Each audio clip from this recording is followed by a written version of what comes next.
The Cowboys play one of the most complete games in years with the win over the Panthers. Catalina's Cowboy Corner starts now.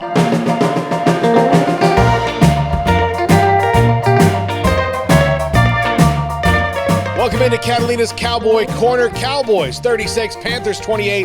The game was not that close, especially after the Cowboys' 20-point third quarter where they rolled. Zeke Elliott's demise, highly not true. Those are rumors. He rolled yesterday through the Panthers defense. The Cowboys' run offense is better than it's been in 2 years, maybe even 3. Zeke looks healthy. The offensive line is playing together. Dak continues to get better and better. Even sans Michael Gallup, with nothing from CeeDee Lamb, spread the ball to the tight ends. Dalton Schultz, in spite of 3 times he fumbled, 3 of which did not count as fumbles, and 1 of which should have changed the trajectory of the game, but because of a bad call by the officials, the Cowboys got to keep the ball and go down and score. I think the big story in this game, though, for the Cowboys is the worker bees, and we'll talk about that in a second in the good, the bad, and the ugly. But let's look at this from a big perspective. Over the years, the Cowboys have been very good at getting stars, whether it's been Dez Bryant or Tony Romo or Jason Witten. The stars are always there. Tyron Smith, you name it, DeMarcus Ware. They're always there. But when those guys go down and get injured, they've not been very good at finding the depth on their team to move through it. Well, so far this year, and yet we only have a 4-game sample size, they have been able to lose a guy like DeMarcus Lawrence, put in a rookie, move right on. Randy Gregory out for COVID. Chauncey Golston steps in, or Dorrance Armstrong. Dorrance Armstrong goes out. Terrell Basham steps in.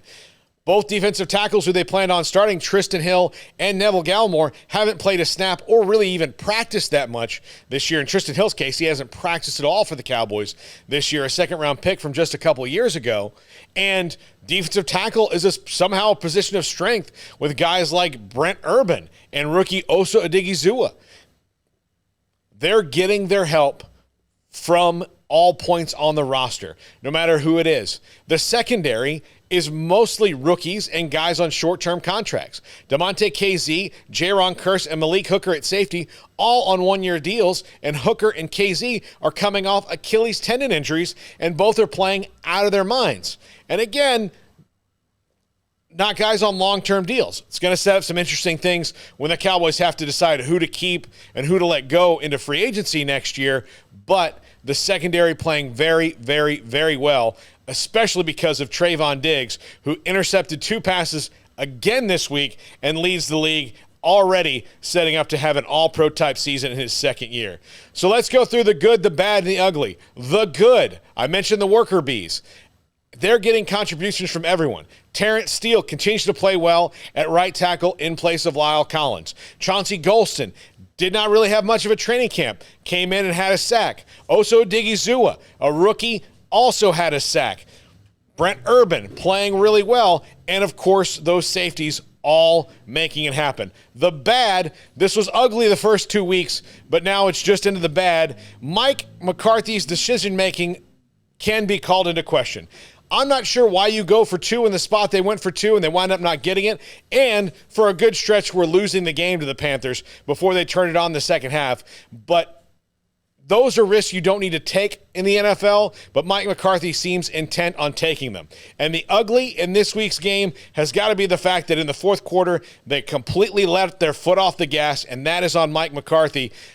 I think they're going to have to develop a killer instinct as they move forward. But all in all, things are positive for this Cowboys team